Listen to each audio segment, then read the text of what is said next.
Hey folks, Steve here with another Korean War video. After a basically 2-month hiatus, we're back for turn number 3, and we will go through and cover some of the new mechanics that take place in this turn.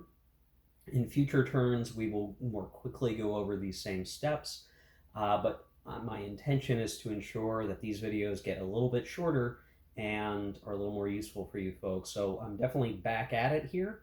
Don't want to waste too much time. Sorry for the long wait. I have a whole video covering kind of what I've been up to and why the delay, but we will try to get our way through the rest of the Korean War, designed by Joe Belkowski, and pick up again where we were. So on turn 3, we have a new phase, or a new sub-phase, maybe you might want to look at it. And I've got the camera up on the table just so you guys can see a little bit better for kind of the things that we're talking about. So my voice may be a little more distant than it might ordinarily be.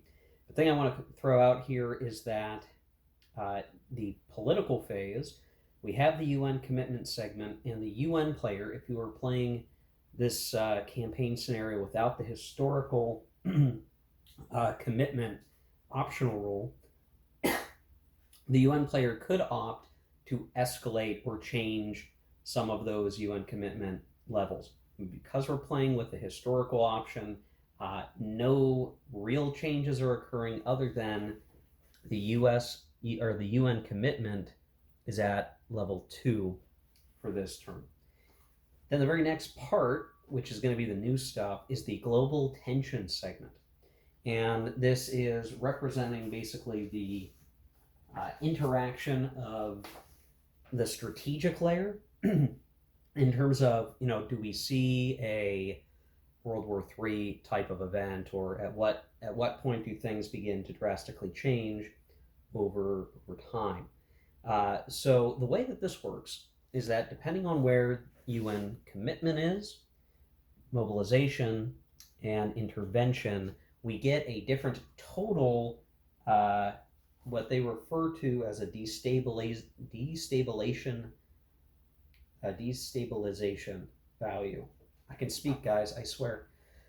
So in each of these boxes where the counters are, there are actual DV values, the destabilization value for the part that they're at. So here, with our intervention being quite high at 4, which is the initial, and it's not going to get any higher for the rest of the game.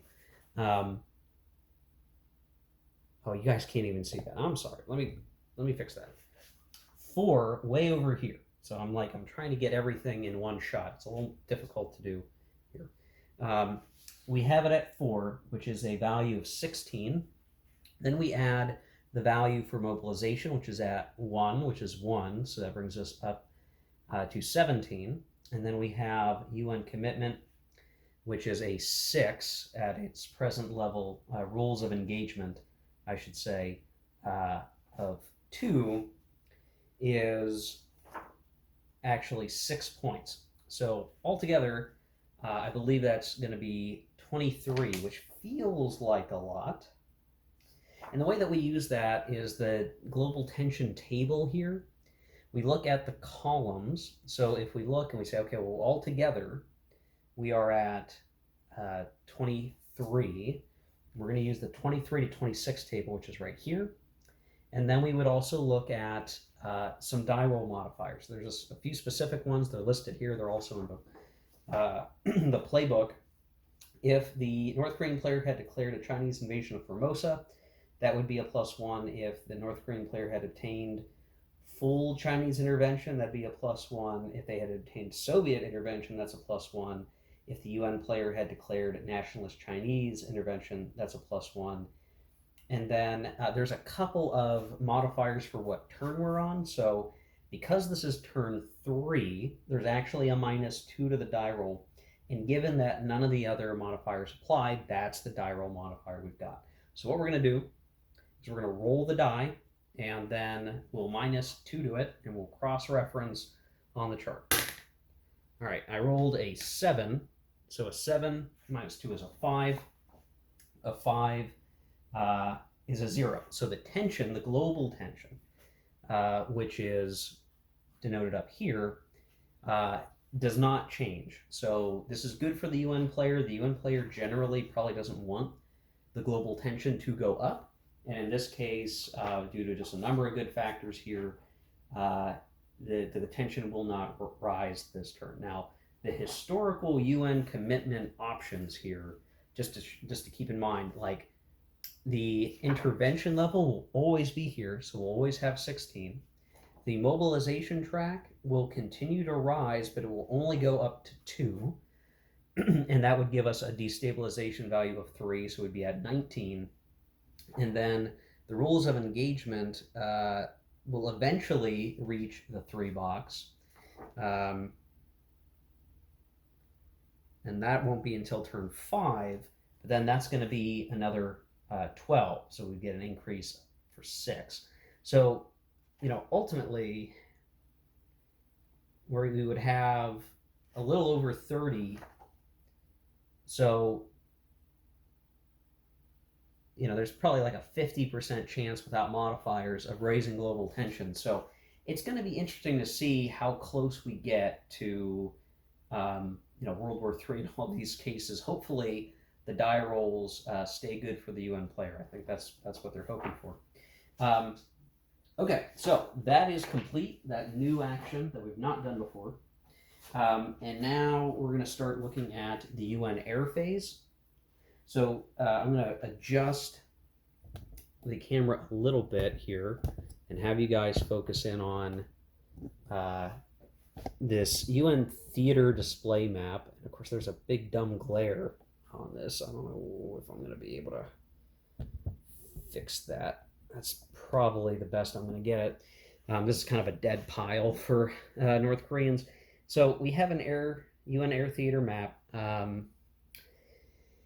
and we have a close air support level up here and a UN interdiction. So kind of if you want to do it on map, all the map stuff is kind of right here for the UN air. Alternatively, you could use one of the off-map player rate sheets, but just the heads up there. Last turn, we had usage of an F80 and an F4U, if you guys remember that, if you watched the previous video. So they're obviously going to be an option. But the UN player also gets a number of reinforcements based on our intervention level, and they get a lot. So this is the first big batch of plentiful air reinforcements that are coming in. And these all have the D reinforcement letter, which is what is applying for this turn according to the reinforcement chart. So you can see we actually get, and of course I did not order these in a way that is logical, so let me adjust that here for you guys. So here we have 2 B-29 units that are going to be good at strategic stuff. We got a B-26. We've got some more F-80s and another F-4U, which is another carrier air wing. So this is going to be, I believe, added to the existing 2. So now we start to see that there is a lot more air, and we can kind of divvy things up a little bit differently than we had last time. So having more units means we can cover more provinces, or what do they refer to these? Maybe provinces or territories. We'll be able to cover more if we wanted to, and we have a little more wherewithal to dedicate more to close air support than we did the previous turn. And I think we're going to need it. Just looking at the overall strategic situation on the map, there is going to be a fair bit of pressure that the communists are applying on the UN. So what I'm going to do, I'm going to go off camera and I'm going to designate our air units to their missions, and we'll talk a little bit about the layout of that when I come back. Okay, so this is after applying our units. And I realized as I was doing this that I must have made a mistake on turn 2. On turn 2, I had this restricted road movement marker applied to the Gyeonggi province. I thought because I had applied enough units to do interdiction there, but apparently I read the rule wrong the first time around, and I apologize for that. Maybe that negatively impacted the North Koreans, but I'm not gonna fix it at this point because I think it's been too, just too much has gone on that I'm not gonna fix it. It says if the UN player has assigned 4 units, not 4 interdiction strength, you need 4 units in a province, the movement of the North Korean combat units along the road is restricted. So for some reason, I think I just assume, I don't know. I guess I misread it the first time, and that's it. I mean, I get it. Just a mistake on my part. So I did explain it in the last video, which is good, right? To explain the effect that interdiction can have. But in this turn, I'm doing something a little bit different with my air power as the UN. Because I have more of it and I have a particular strategy that I wish to pursue that I feel will provide the best benefit. Because at this point, slowing down the movement is one thing, ensuring that the defenders that are in place right now can survive the onslaught is now the primary thing of concern. So this is what I've done. Everything but the B-29s have been allocated for close air support, and altogether the close air support value comes out to be 10. So our close air support level is 10, which means we have 10 points to use, 10 die roll modifiers to use in combats this turn. That could be 5 combats using the -2 +2, or some mix up of that using the 10 points. It doesn't matter, like we're not using individual units, we're now using the points. So the fact that there are individual counters with values on them is really about deciding if you're going to put them on close air support or interdiction and for flavor purposes. And then in our province map, what I've chosen to do is to have, and it kind of doesn't matter that I split them up. I could have put them in the same box. It almost doesn't matter. That 4 interdiction points here, 4 interdiction points here get multiplied by 3. So what you have is 12 and 12, and the way that that's going to work is you combine them, and then we're going to roll a die. Now there's some die roll modifiers. The chart that we're going to use is over here. It's the UN interdiction table, and if this were a winter turn, it would be a negative penalty. If the UN rules of engagement were higher, at least level 4, or more, we would add more to this, but that is all we're really able to do. And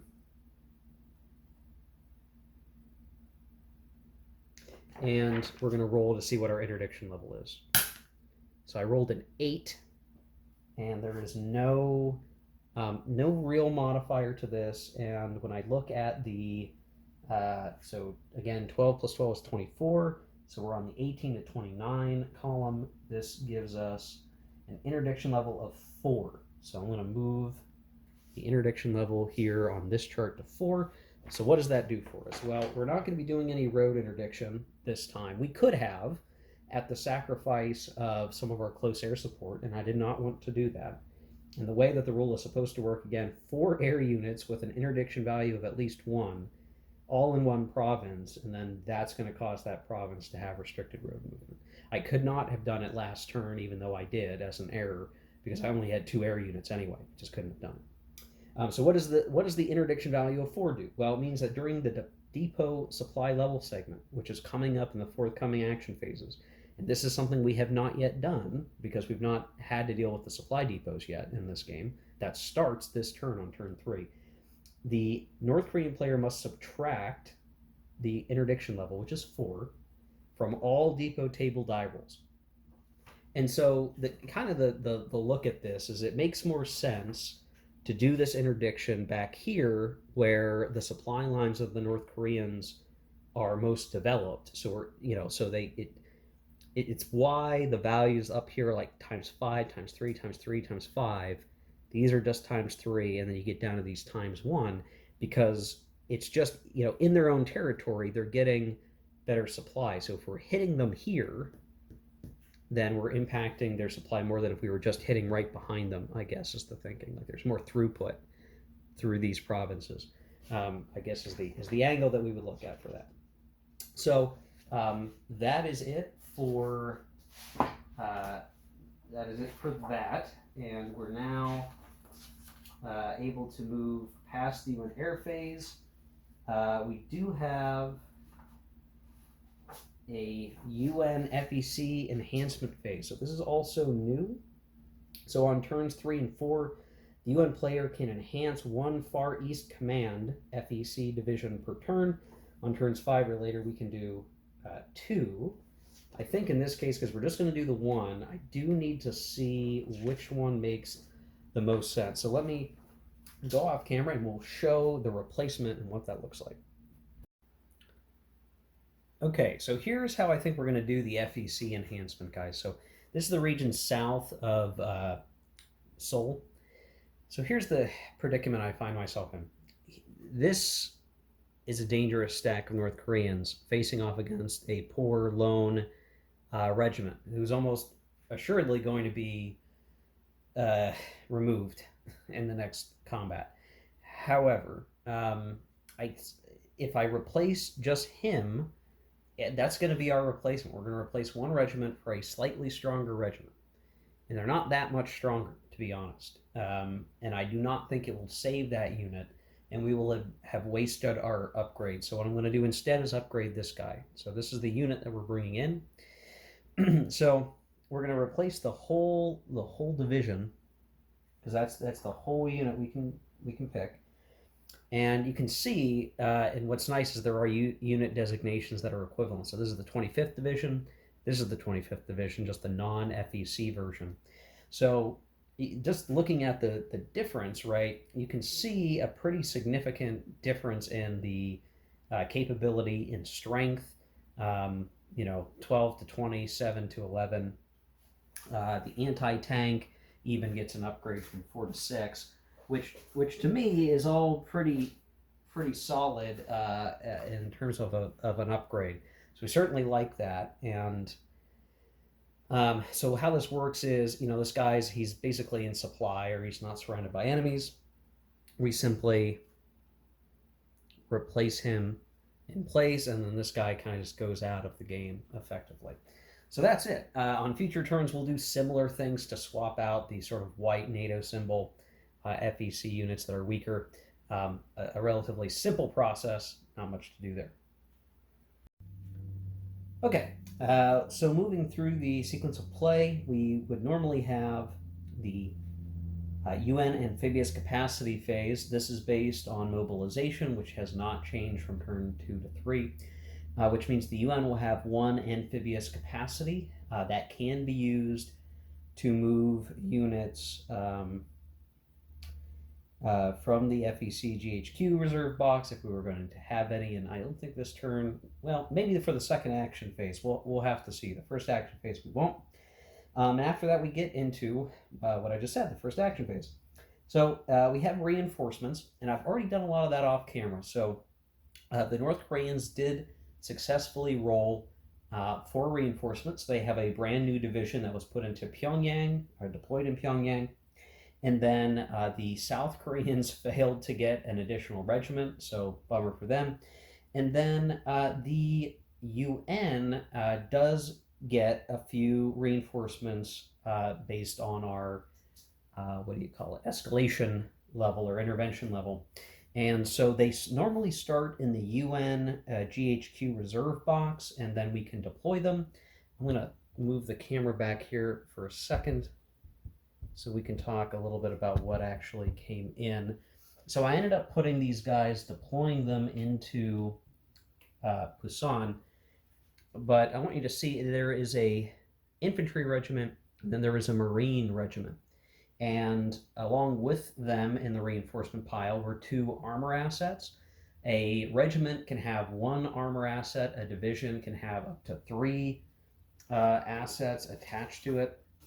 And so I decided, well, given that this is what I'm getting, I might as well try to get everything onto the board as quickly as possible, with the aim to try to reinforce the sort of northern front, where a poor UN regiment is holding the line. So that's kind of the hope.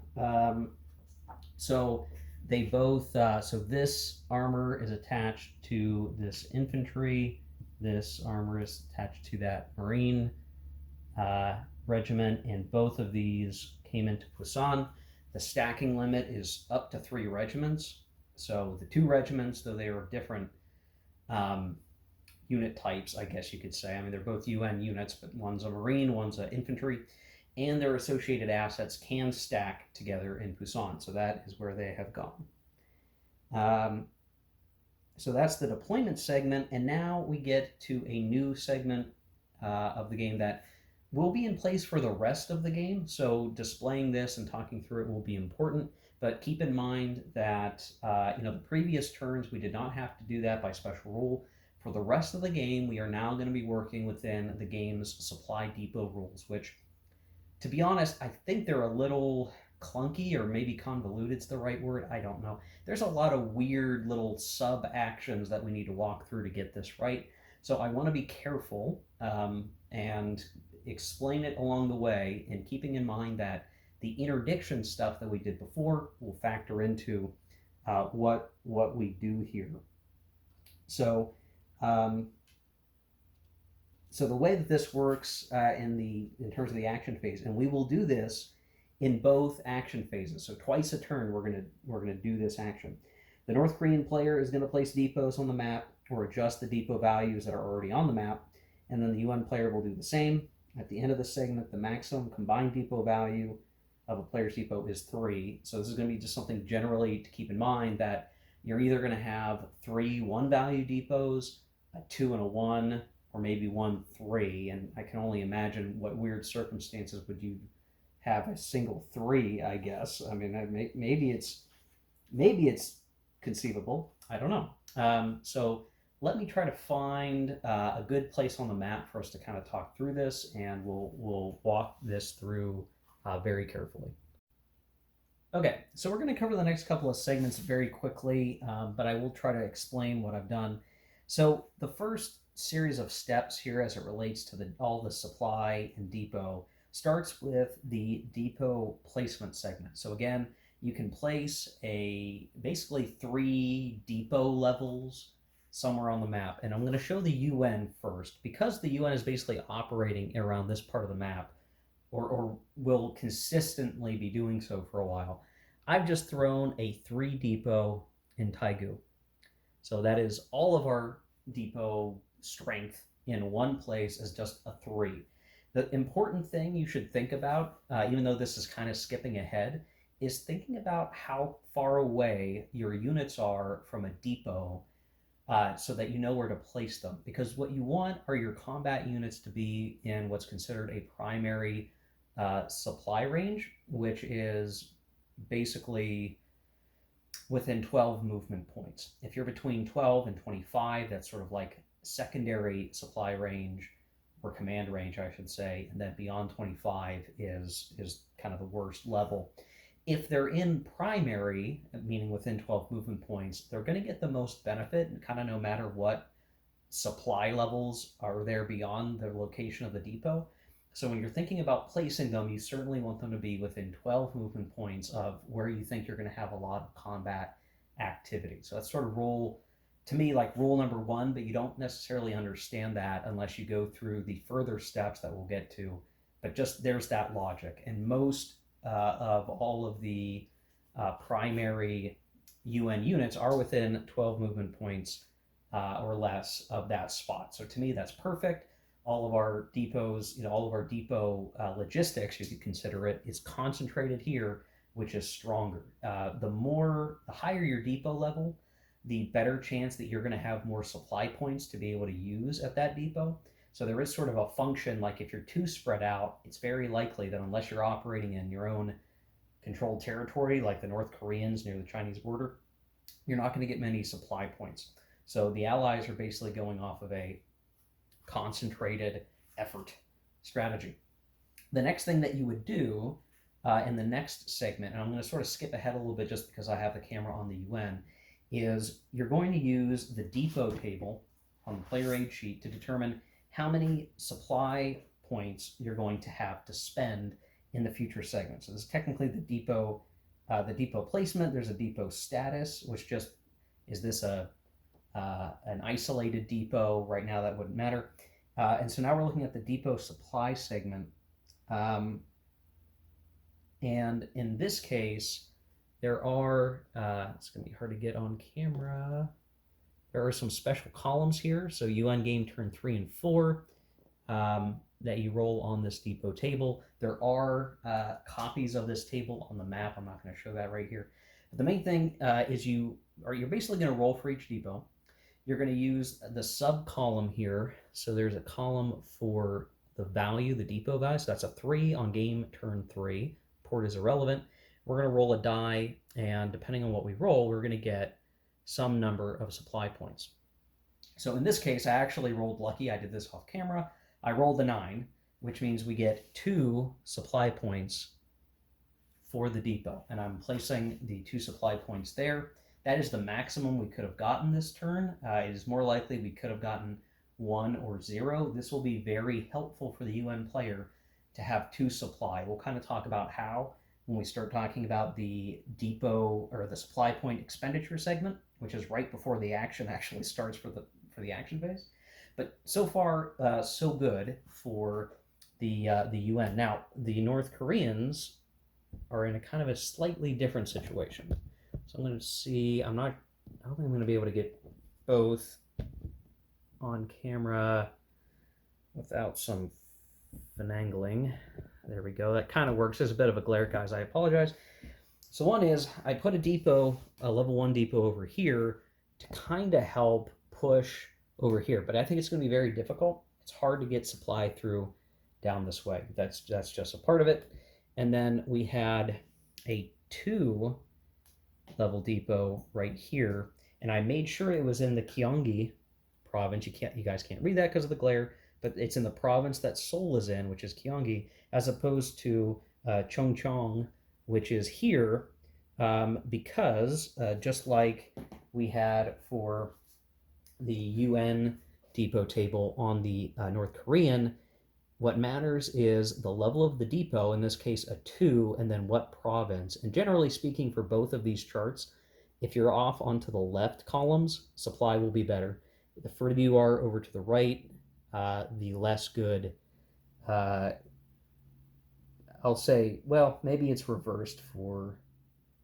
No, I guess it does seem to be that way, that if the further you are to the right, whatever column, the less good supply you're probably going to have. So it was important that I kept this 2 in Gyeonggi for that reason. It's just a higher likelihood chance, and to the benefit of the North Koreans, they still have majority of their units within 12 movement points.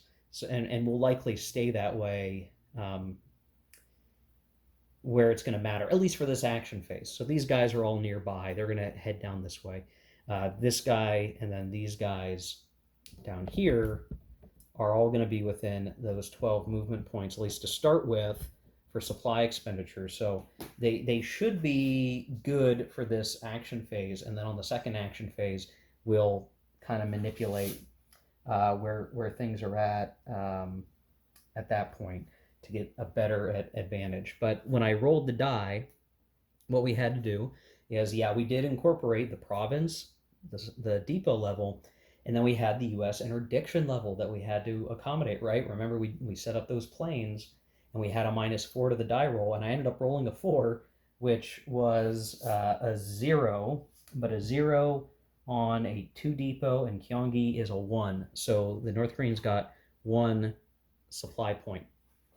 So you can kind of see just, the not just strategic element, there is some operational supply expenditure concerns, definitely not to the same degree as like OCS, obviously, but there is something to supply points. And I will say, before we get to the supply expenditure section, that yes, you can save supply points. So we could hold on to these supply points, conduct our operations in this phase with less intensity, meaning less supply expenditure, and save up for a stronger offensive later. So this game does include a method to do that. I do like that a lot. I like that idea that you can push without major supplies to overrun some weak areas and retain and sort of marshal your supply a little bit better for something big later down the road. And we'll probably see some of that, uh, this turn. Um, so that was the supply. And so let me kind of reorient so we can talk about spending these supply points and what that means. Okay, so let's talk about the supply expenditure and how this works. So basically, it's going to be the North Korean player does his first, and basically for the supply points that were applied, and this is why I'm saying like this is a little clunky to me or a little convoluted, right? Because you're placing depots, then you're determining some modifiers, you're rolling on a table to get supply, and then you're going to spend that supply to set your marker, your depot to a certain level of commitment. And then any unused supply will go off map into sort of a stockpile. So it's not an on map stockpile like you might see in OCS, but there is a limit to it, and we kind of determine all that stuff. Now, before I describe how these things play out on the map, I want to show you why it matters. Because I think like your decision making here is going to be based so much on what you aim to do that action phase. So I'm going to use the North Korean combat value modification chart to explain this. We did not use this chart until now. It's the first time that we're going to look at this. So here's the way to look at it. So you have to look at both axes to understand what's going to happen with your units and how strong they will be during the action phase. First thing you want to look at is just that command range, right? Are they within 12 movement points? Are they between 13 and 25 movement points? Are they 25 or more? Or are they completely isolated, right? And so if you look, you can start to see some multipliers. And then their commitment is, let's say we are restricted. Restricted means we do not spend any supply. And that unit is within the primary range of a depot. They're going to be halved on attack, halved on defense. Now, that's the same if they're in secondary range, so there's a little bit of leeway where not a whole lot changes if no supply is being expended. The only major difference will be if they can't trace any range, like they're isolated from command, then their attack is going to be quartered. Something to keep in mind. Limited is when you spend one supply point at a depot. Then the units that are within primary range use their base values. If they're at secondary range, they're halved on attack but defend at full value. And if they're at extended range, half, so on and so forth. If we had spent 2 supply points, it's accelerated. So this is where we start to see bonuses. So you're times 1.5, a 50% bonus. If you're secondary range, you're the same. You start to get weaker and weaker. And then finally, if you've built up enough for an offensive and you have to spend 3 supply points, which maybe means you will have saved up for this, right? Saved up for an offensive. You are doubled on the attack, or 50% bonus on the attack, or halved as you get further and further away from your depots in terms of movement points. This will matter probably more when we're in the far north of Korea, where the roads are not as consistent and the movement point expenditure just to go through hexes is much higher. Here we're dealing with a lot of roads, so it's much easier to be in primary supply right now because we have a very consistent network of connections of easy movement point paths. So that's kind of the main thought process there. Okay, so what have I done to set this up? Well, one, I want to make sure that this depot is good and relevant and providing primary range to units as we push south. So I put it here, right? But it didn't have any supply points. So because of that, it has a restricted commitment marker, which means that all the units, even the one that's 2 hexes away, and I forgot to flip him, I think, last time. That's my bad. Whoops. um, he's going to be halved on attack and defense. Uh, if this unit can't trace to any other source, and I'm pretty sure that he's not going to be able to. It's just too far away. Like 1, 2, 3, 4, 5. Yeah, I don't think that's going to be enough. I might have to double check this, but there may be a chance that this guy can count all the way back to here at secondary range, and he may still be okay. So it's kind of weird. Maybe I shouldn't have put this depot over here. Maybe I should have had one like right here, and that'd have been enough. I don't know. Anyway, this is the complexity of the game, guys. Over here, what we're going to do is we are going to spend our one supply point. I'm going to take it off the map, and this will be, whoops, limited commitment. So this means that our units will, if they're in the primary range, will be the same factors on their counter. So we got to spend a little bit to just make use of what the counter says. But I want to make sure that I don't miss out on the ability to crack open the line. I want as much combat as I can because I need to eliminate units and get towards Busan. And I will hope that I will roll better next action phase and get more supply points to spend to do the exact same thing. That's the hope. Now, for the UN, by comparison, let's shift the camera a little bit. They have 2 supply points. They're going to spend 1 to also be limited commitment. We want to make sure that their defense values are not halved. That's sort of the main thing. We got really lucky, so it's okay. Like we got 2, we can spend 1 for sure, feeling good. If we had spent the 2 to get an accelerated status on here, it wouldn't really help us because that might provide a bonus on attack, but I have the strong feeling like all of our units over these next action phases will be defending. So it's more important to me that these guys spend at least enough to be effective on defense. They don't necessarily need to spend more to be on attack. And what that means is we're going to have extra supply here, leftover supply. Now we don't leave it on the depot. There's actually dedicated holding boxes over here and then like way over there for the North Koreans to put the unexpended supply points. And when you have them saved, you can't use them somewhere else automatically. They can only be used on future action phases. So we're going to pick this guy up. We're going to put him in that box. So we know that we have a saved supply. And this is useful because if in action phase 2, we roll very poorly as the UN and we don't get any supply points, we will actually be able to spend supply from this box to upgrade a commitment marker. It's kind of weird. You don't get to put it back on a depot. The way it works is that when you spend it, when one off-map supply point is applied to a depot with a limited commitment marker, it can become accelerated. What you're basically doing is you're spending the off-map supply to make guys that were already supplied buffed up a level, which is nice. It doesn't seem like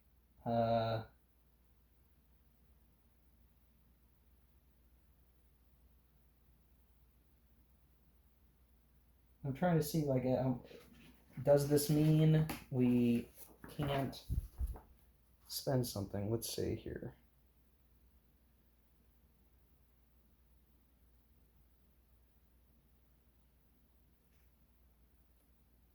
Okay, yeah.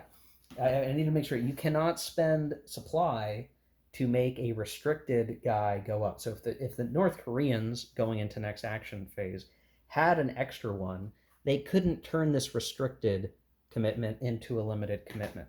You have to have some supply spent to gain the bonus from the unexpended supply points. So either way we look at it, the UN just feels good having a backup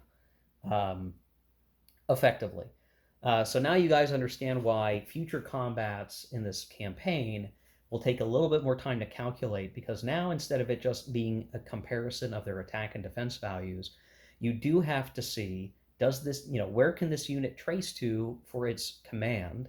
If it's able to get to a limited commitment, or an accelerated commitment or an offensive commitment or whatever, that's going to change its combat values in the combat. It might be the same, it might be less than the counter, it might get a bonus, which would be super keen and very cool.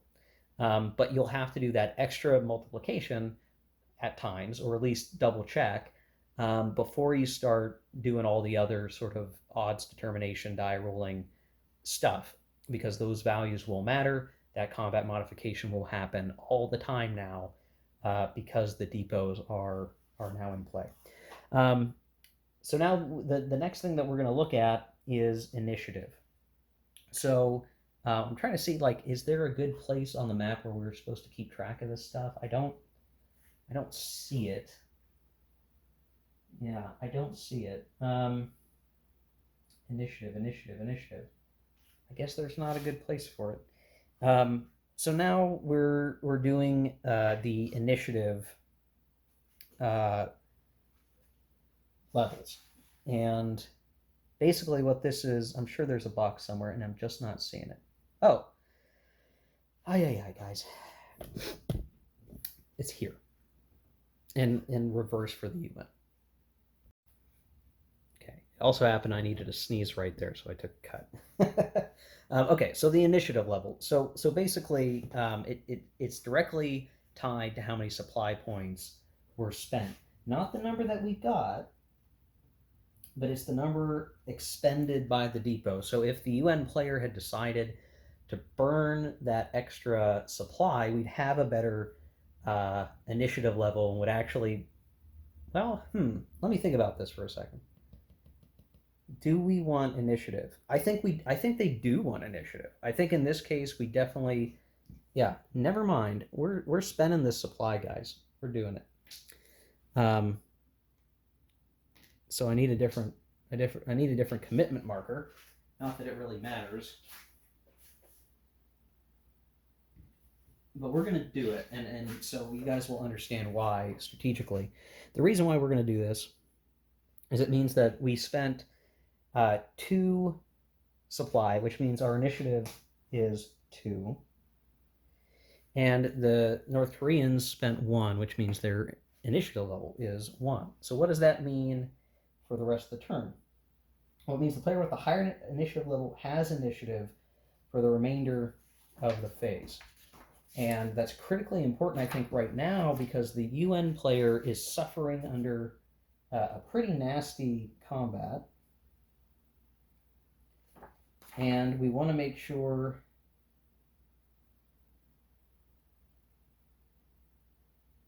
that we can reinforce a weak area here. So this is why. This guy is about to get smushed.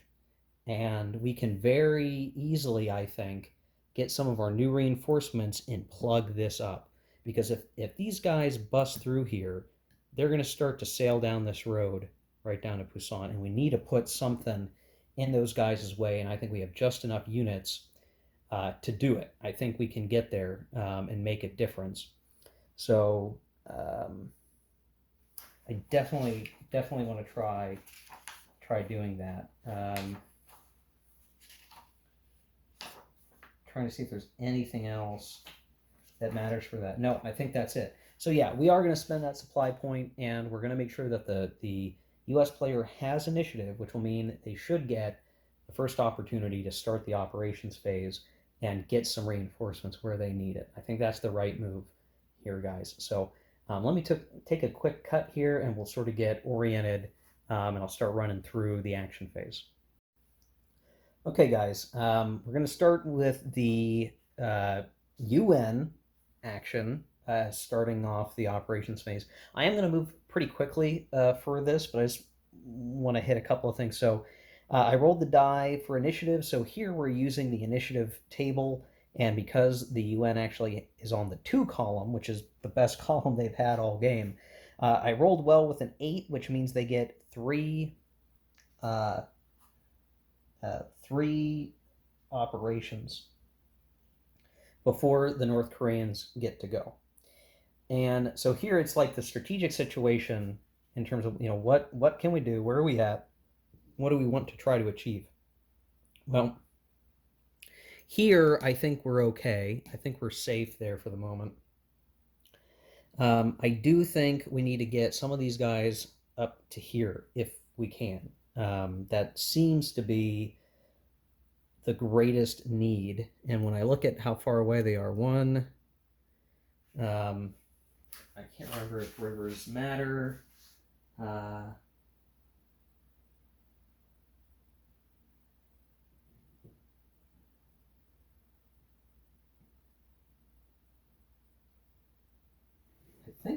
I think the river doesn't matter if there's a road over it. I'm pretty certain. I want to say that's still true. You can double check that, I guess, in terms of the movement.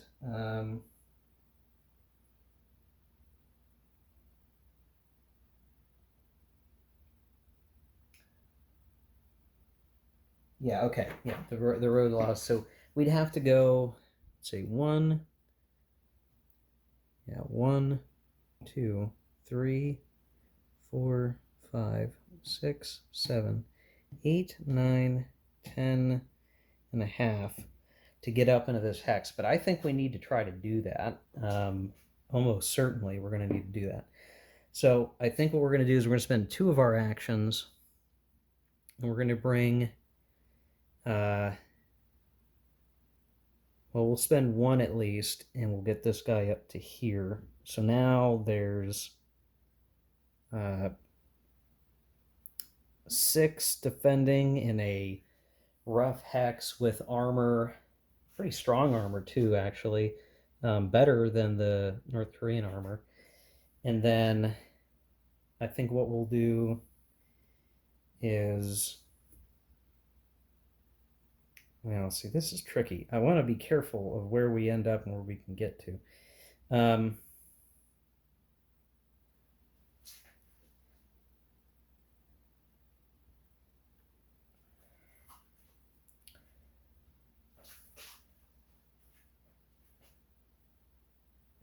Gonna have these guys go, and I guess I need to mark these guys as fatigued, which is kind of the worrying thing about this. I'm going to send this guy over to here as well. So we've got 3 regiments.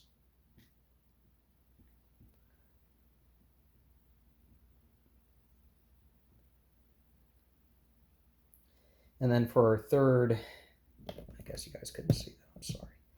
Move the regiment out of here. We're going to send this guy up.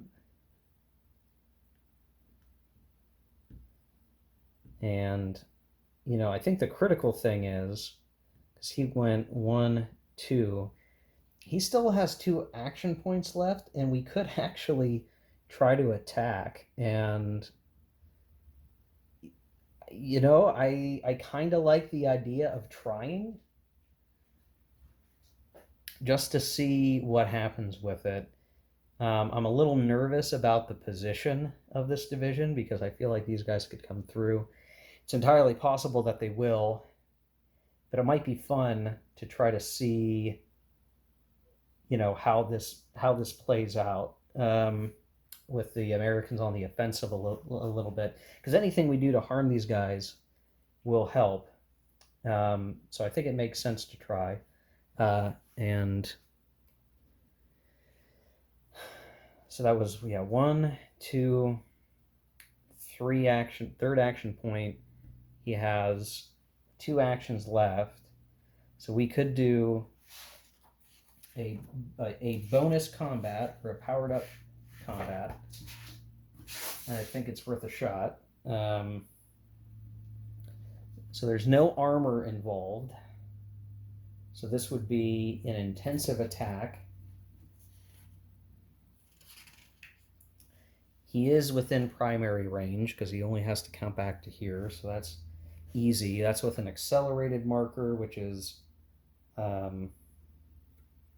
actually 1.5. So what's interesting is that our division here that we had powered up is actually 30 on attack, which I think is actually going to be very significant to this. You know, 1.5 times 20 is 30, right? So So maybe it is good that we went ahead with the accelerated. It's certainly going to help us to some degree. So 1.5. He's using one action point. He used one action point to tactically move. He's using one action point to attack. Or I guess it's two action points to do a intensive attack, which is going to give us a +2 die roll modifier. Right, this guy is in clear terrain, so that's a good look for it. Now this guy is in primary supply as well on a limited commitment, and so he is still defending at a 4 as it happens.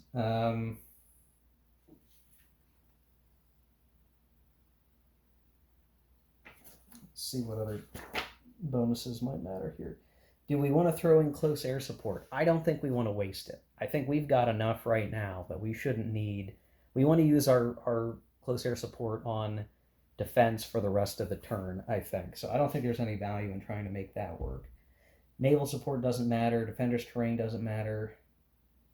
So yeah, it is 30-4, which is gnarly. I mean, wow, okay. 7. So this is 7-1. Non-clear with a +2. Rolling the die for it. And I rolled crap. I rolled a 1. +2 is 3. 3 on the 7-1 is a DR result, which is just a measly retreat. Ugh.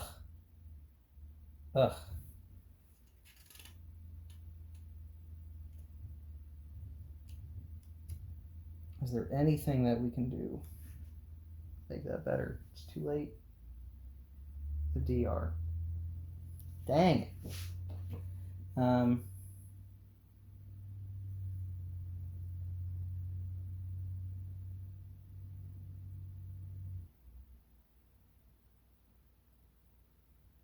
So we've got to retreat 3 hexes. So do 1, 2, 3. And then this guy will be fatigued, which is maybe we're getting ahead of ourselves, guys, because now the North Koreans are going to come swooping back.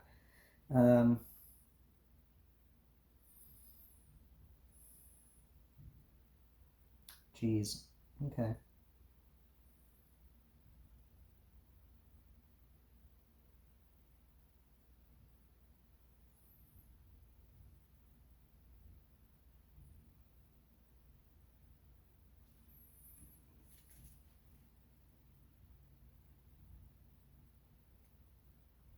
We're not going to advance after combat. I think that would be silly. I was really hoping the fact that I rolled a 1, that could have been so much better. We could have eliminated that division, or that replacement 2, that is the remnant of a division.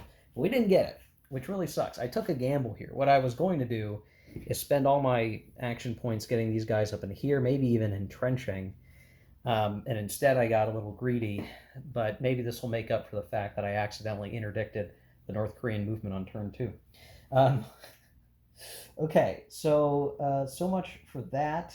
So we have, let's see, we had that guy, and this guy. So that is the 3 action points. Now we go back over to the North Koreans.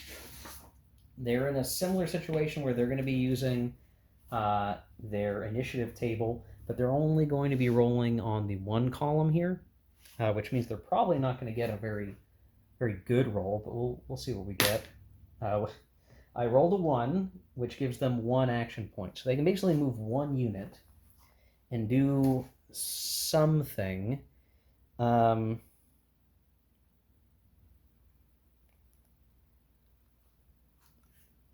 think maybe what we'll do, it's like, can we hit anybody hard with 1 unit? And like you see, I think maybe what I'll do, is I'm going to use this guy to grab a bunch of victory point locations and just make it hard for the allies to kind of, it's just something we need to do. We might as well do it if we're only going to move one unit. So we'll do strategic moves. So he's basically going 1, 2, 3, 4, 5, 6, 7, 8, 9, 10, 11, 12.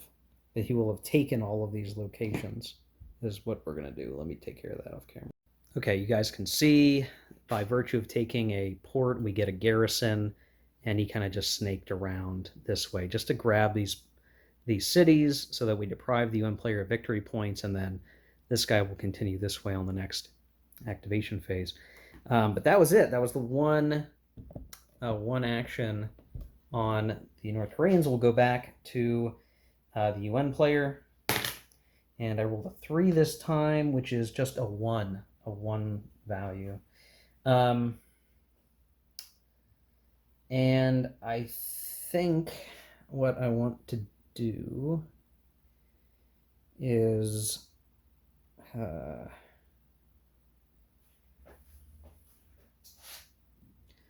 going to have this guy spend 3 points, and we're going to put an entrenchment marker. So this is kind of a new thing we haven't had yet. So you take a unit, it's going to have 3 points, and I was trying to see if regiments can do this, and it seems like they can. I didn't see anything that says that they couldn't. Basically, they're going to spend all of their action points to put a improved position marker in the hex. So I'll just put it on top just so we don't forget that it's there. It helps on defense, and we can eventually improve that to a more fortified spot. I just want to make sure that we don't, this is the cleanest path. This is also a clean path down Tejan, so I kind of don't want to lose that. It's really important that we try to get this just nailed down. Okay, back to the North Koreans. Now we rolled quite well there. I rolled an 8, so they get 2 action points. I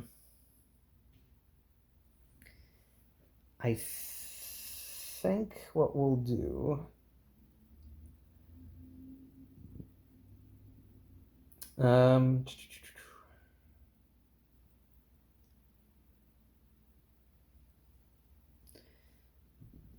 yeah, 2. Yeah, 2's tricky. I think we do want to try to make something happen over here. So what we could do is spend 1 point and just get this guy in a position. So he would be doing like 1, 2, 3, 4. And then still have an intense attack that could be performed. But I think what I'm going to do is I'm going to wait on this guy. I'm not going to have him attack, and we'll let him flip, and then what we'll do I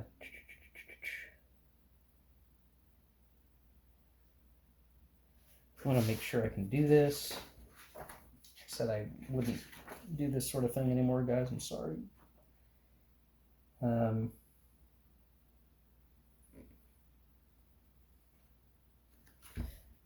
If we go 1 and then let's see, the river is 3. 1, 2, 3, 4. He can still do an intense attack here. So I think that's what we're going to do. And I believe we can have the combat support apply. Let's make sure they can. I believe they can.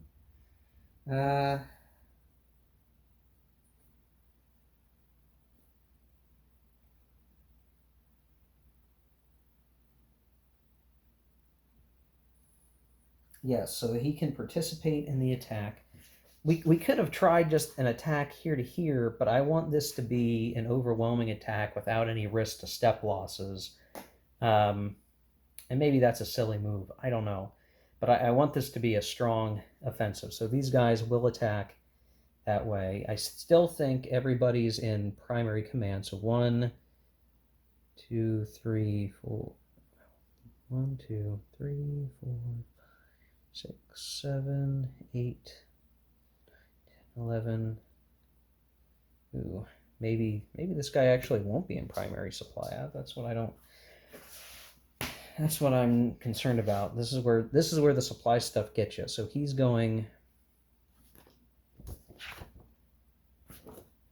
1, 2, 3, 4, 5, 6, 8, 9, 10, 11, 12. Okay, so he is in primary range. So is he, for sure.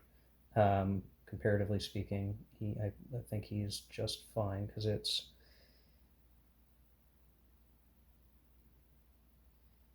1, 2, 3, 4, 5, 6, 7, 8, 9, 10, 11, 12. Yeah.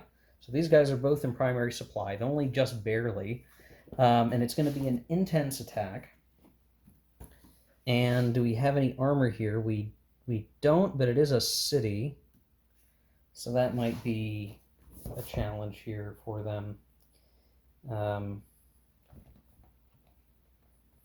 So we're going to have the armor table. So this is effectively 8.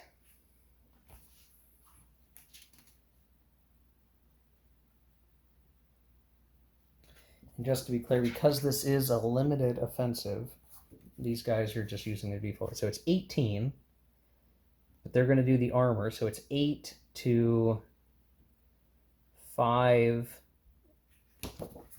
anti-armor, which rounds down to a 1-to-1, it looks like.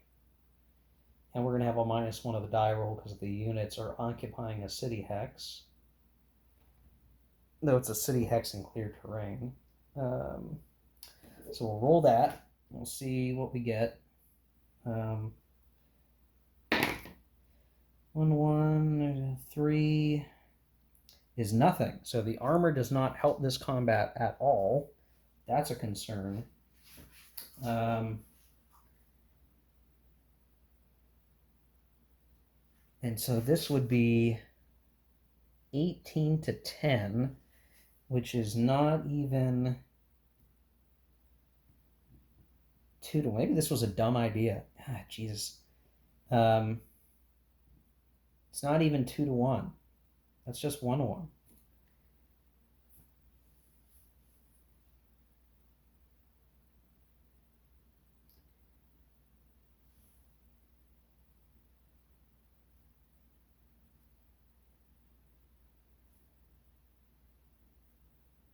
It's going to be -1 of the die roll.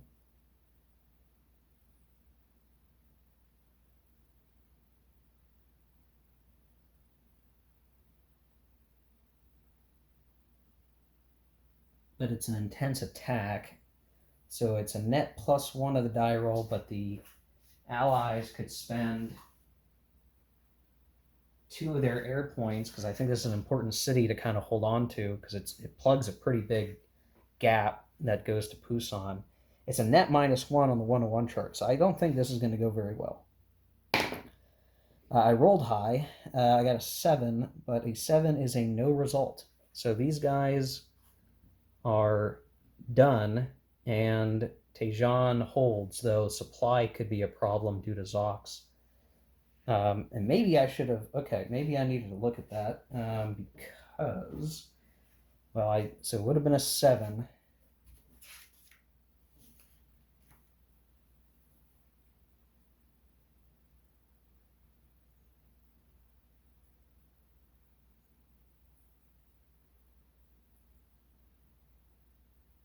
All right, let me double check something, guys. Okay, my bad, guys. I got things a little bit wrong. First of all, the defender doesn't have a strength of 10. It's a strength of 7, +1 is 8. But because the Zox are here, because we had 2 units move and create this situation, which I should say is the value of having multiple action points when you get to go, because you can create these situations. You have much more mobility that can create these encirclements, you could look at them as. So these guys surrounded Tejan, and so that UN stack defends out of 4. So what we actually had was 18 attacking 4, which is 4 to 1 odds. All those bonuses, the lack of armor, but the air support leads to a D1 result.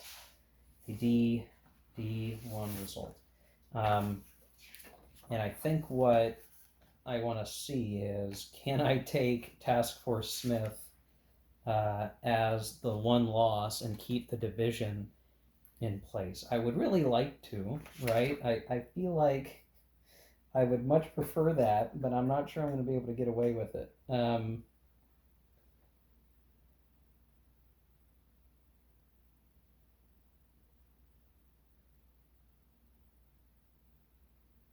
Oh, geez. Well, that's not right, because um, Task Force Smith isn't even supposed to be here. That's a mistake on my part. He is only there at the end of that action phase. The unit is removed from the map, regardless of its location.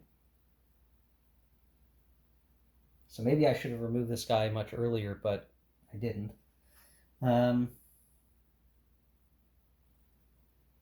So that makes it even worse, really, for the allies. So I don't. Well, ultimately, I don't think it changes the ratio, because 18 to 7, which is half to what, 4? It's still 4 to 1. Still 4 to 1, I guess. But that for sure means we don't get to take it any other way. So we're going to take a step loss, and we're going to get a replacement 2.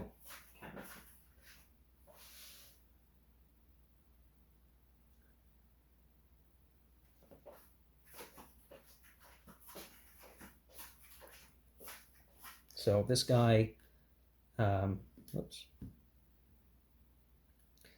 is in here as a replacement 2, having taken a step loss, and we'll set this guy aside for the time being. This does not go into the reconstitution track like we had an eliminated regiment earlier that was created by dividing up a unit. When he was destroyed, he goes to the destroyed units box and then can be reconstituted. But because we're a whole division that was stable on the map took a step loss, we replace that with a replacement 2. And if we're able to get a reconstitution point towards that unit, he can. Well, I guess actually, yeah, I think this unit does actually go back to the destroyed units, but that replacement 2 unit can promote back up to the full division if it survives long enough to do so, I guess. Okay, I might have to correct what I just said a little later. That's okay. All right, so those guys are done. That was the 2 action. They did not take the hex, but they did hurt the allies a bit. We're going to kick it back to the UN. I keep saying allies instead of the UN, guys. I'm sorry, that's just the way I'm going to be. Roll the die. They get a 3. They get 1 unit again. So let me see what I'm going to do with that. In fact, here's what I'm going to do, guys. I'm going to play through the rest of this action phase, because this video is going to be super long. I'll show the aftermath of the action phase and tell you what happened. How about that? We'll be right back. Okay, guys, here we are at the end of the first action phase, and it's interesting just how things kind of played out. So I've already gone and did the UN reconstitution segment, which just means a regiment that was eliminated last turn is reconstituting. Nothing big deal, not a big deal there. We did do the recovery segment, so all the fatigued units are now flipped back up, and we also removed markers, the marker segment, so we removed commitment and isolated markers from depots. And players may remove any of their depots from the map. I'm not going to do that right. Well, it almost doesn't matter. I think you would only remove a depot now if they were isolated, because all we're going to do is we're going to move around, these depots here very shortly anyway. But let me give you the total recap, because we had this guy down here who was racing around grabbing stuff. He had done that, right? and he was done for the turn. I missed one guy coming off fatigue. Then here, the North Koreans just almost took Taiwan, but they did not. And then eventually, what the UN player did after the repeated attacks had kind of failed, was get a regiment up here to restore supply. So now we can trace through. Doesn't mean the North Koreans couldn't try to outmaneuver that spot, but to me it was very much a like let's get them back into supply and in okay shape. They're down to a single replacement, so once he's gone, he's kaput basically. Um, but that he did what he could do. Um, Getting him back into supply, I think, was the key thing. And the reason why we could not reconstitute him up to a replacement 2 unit is that they have to be unfatigued, and that happens before the recovery segment, so we couldn't instantly restore him back. Over here was a similar story. A couple of attacks in there, but because of the improved markers and the armor that was with the Marines, they managed to defend well. We did lose a South Korean regiment, but they maintained the line. These guys are starting to move up to try to come up to here, but it's kind of a race. I feel like they're going to lose. But what's really interesting, and maybe this was a mistake on my part, but this whole division was getting surrounded by North Korean units. I eventually moved these Marines up with or not Marines, this infantry with its armor, and we ended up rolling some incredible die rolls for armor support and just combat that an entire North Korean division was destroyed. Like an entire one in one fell swoop. We caused a DR3 result that obliterated a North Korean division. And then on a subsequent attack, when we activated this guy, that we did reduce a replacement, a 2-star unit, a 2-step unit down to a 1-step unit. And it has armor flipped because it took an armor loss earlier when they were on the attack. Now, so kind of I think a good action phase for the UN. I mean, they're on the defensive, but in a couple of places they punched back, and we're actually really close to clearing this and kind of having some free space here, though it's going to depend on, I guess, what those North Korean units decide to do. And you got to keep in mind, like, we're going to kind of swing over this way as well, which is going to be a pretty big issue for the UN. The UN player did, the UN side spent out almost all of its close air support.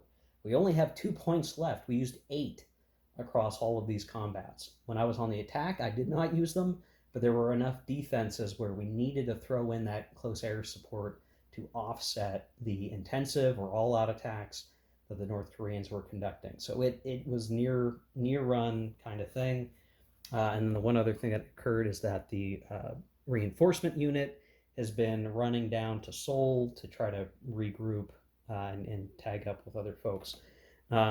But that's where things stand here. So this video is going to be pretty long. So here's what I'm going to do, guys. I'm going to go off camera. I'm going to set up the depots because we're going back to the second action phase, which means we do everything. That means we get more reinforcements. We get to deploy those reinforcements. We're going to do depot placement. We're going to roll for supply points, and then we're going to spend supply points, and we're going to place commitment markers, and then we're going to then start initiative. So what I'm going to do all the reinforcements. I'm going to do all the depot stuff, and we're going to come back to see the initiative situation right before the beginning of the operations, and then we'll run through that pretty quickly here. Okay, guys, to quickly review how things ended up in terms of the supply situation, the North Koreans actually did very poorly. So here's the thing. I set up the depot, this depot that was up here, I set further back, fearing that the Americans might clear this and start moving up. I didn't want to lose it. I just wanted to still retain something of a safe depot that even these units could trace to if they had to. So I moved it back a little bit. I did consider putting on, setting it up so that it would be just a 3 strength depot. And now I'm thinking I probably should have done that after all, but after the die rolls. But the die rolls I didn't know were going to be this bad. So no supply points, no supply points. Both depots, and this one's still at 2, though I moved it up a little bit to accommodate the fact that the North Koreans are coming down further and further. I both rolled extremely poorly. The interdiction was also very damaging, and it left us with no supply points to spend. So all units are going to be operating off of restricted, which means that no matter what, they're half strength. And this is going to be super important because it's basically going to mean any combat they have against the UN units are going to be that much harder because we've just lost a lot of oomph across the board. Very significant in my mind.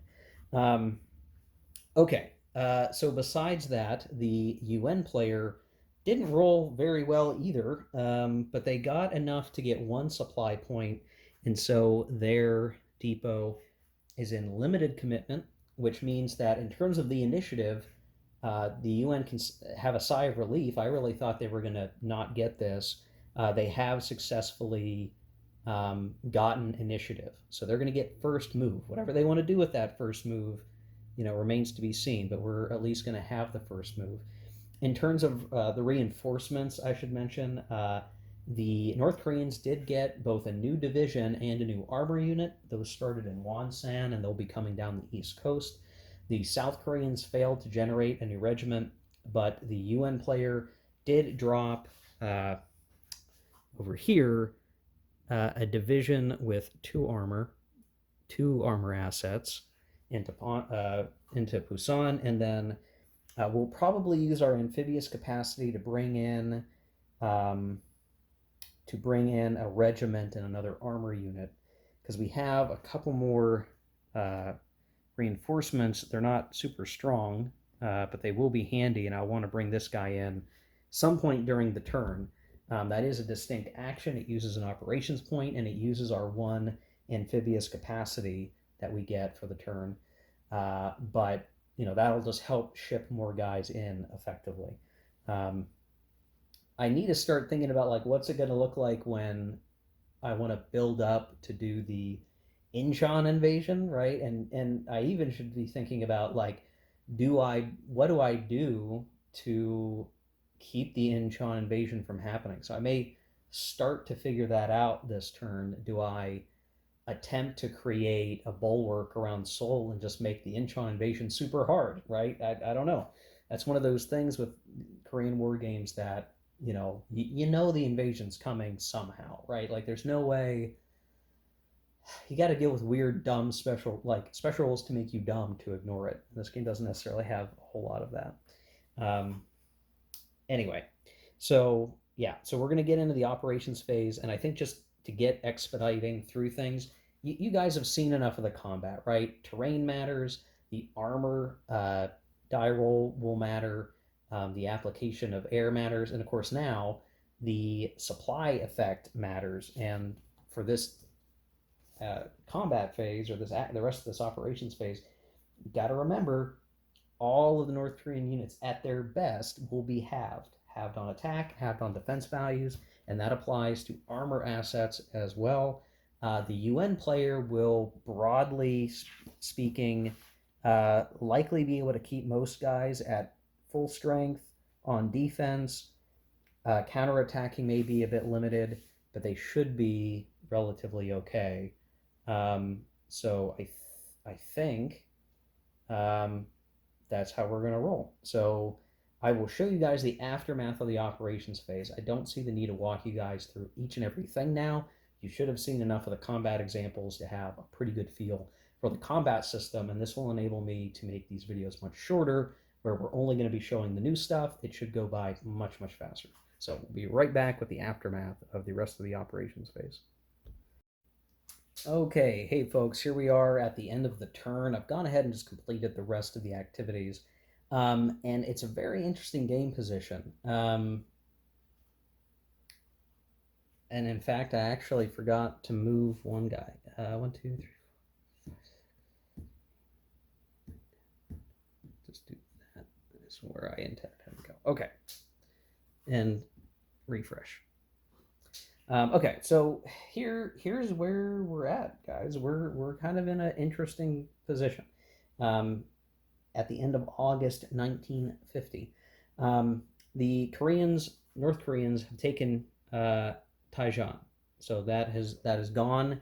Um, the blitz through the southwest is complete, and the North Koreans defeated a South Korean regiment that tried to defend across the river.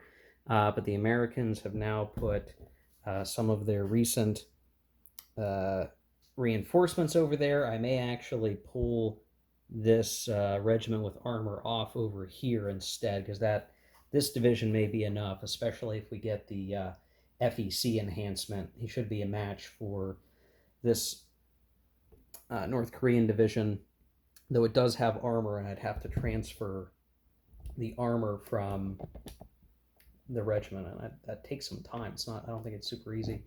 The other divisions had advanced on these units that had been defending, and actually, what I had done is I pulled out some of the units, so that partial strength infantry unit I pulled back, and I'm trying to get him safe because he's going to get some replenishment next turn, possibly. But these guys are trying to penetrate the line. There's this interesting little fortified position up here, and you have to keep in mind that in this game, and I didn't do a good job showing it, if you activate a unit, let's say I activated this guy, and he tried to attack, like here, like there's a little bit of a system where like all the units adjacent to the active unit defend together. So he couldn't just attack here. These guys would help defend. And so you kind of have this weird situation where like you need to have combined attacks when you have a line of multiple units all adjacent to each other. There's a little bit of logic on who gets to activate, and then you defend together. There's like a combined defense even across hexes. So in some cases, it was these two units attacking these two units all together, is how that works. So you have to kind of watch that. There's a little logic there that's not in, maybe in some other games it would just be, one hex to one hex, but you have to look at the broader adjacency trick that goes on. You'll never have like a huge line all being done together, but it's all about the adjacency to the active unit. So because all these North Korean units were halved on attack, they just couldn't make as much ground. And these guys have now created a situation where the Koreans could possibly slip by and come in behind them, but at least for the moment, they've delayed. Over here, these units are starting to filter down, but there's a strong set of units, this division and 2 armor, that's kind of coming up to plug that gap. And the North Koreans did move this other unit out and around to kind of block the advance of these Americans and to continue to apply pressure. There are North Korean reinforcements that are starting to come down. About to refresh somebody over here, coming down this way. And I did just go ahead and stick a North Korean division in Incheon in the expectation that we're gonna provide some flank defense for Seoul, and not leave it completely empty. So if we look at this game position, right, and maybe I should orient this to a north-south orientation. There's an awful glare, which I apologize for, but you can kind of see like, well, what's our Pusan perimeter look like? Well, it's here out to here to here, right? Like it's still kind of big. And if you want to compare this to what was the historical situation, what's really nice is in the playbook, they actually have a picture, which is a partial setup for scenario 2, which is September 1950. So going in at 1950, this was, the historical situation. So I'm keeping the North Koreans farther away, but if you look at what's going on in this picture, like I've got a lot fewer units. All the South Koreans are gone. The Americans are holding on by the skin of their teeth. But there is a lot of exhaustion across the North Korean units. You see there's a lot of these replacement units instead of the full strength divisions. And across all these combats, we have had a lot of losses across the divisions. So there's still some, he's full strength, he's down to a replacement 2. Replacement 2's right here, full strength. But we've also had some North Korean divisions completely eliminated. So there's a little bit of a back and forth here that could happen if the U.S., the UN can get more folks onto the peninsula, get some more strength put together. They may be able to make some localized counterattacks and kind of denude the strength of the North Koreans. But it's kind of a tight thing, and I have to watch out for big strategic moves that could put many UN units out of position. And I definitely get. I'm going to get rid of this glare here and position the camera. I definitely get the idea that early on I should have just been pulling back.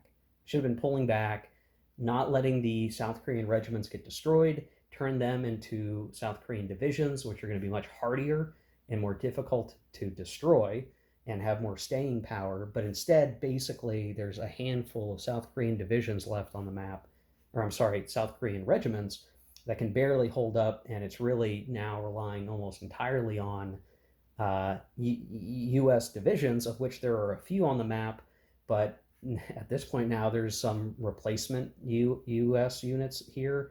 There's a couple of regiments that had been split off, but even they are kind of being reconstituted. So it's going to be interesting. I'm not sure how it's going to play out yet. I feel like the U.S. player, the UN player, has managed to get away with some nice shots here, and that may keep them alive long enough for the game to make its big reversal. But we'll see. So there you go, guys. That is turn 3 of Korea. Geez Louise, I almost called this game Korea Fire and Ice. That's not what we're playing. We're playing the Korean War by Joe Belkowski. So yeah, that's turn 3, guys. We'll do turn 4 here very soon. Thank you for watching. Take care. Keep on gaming.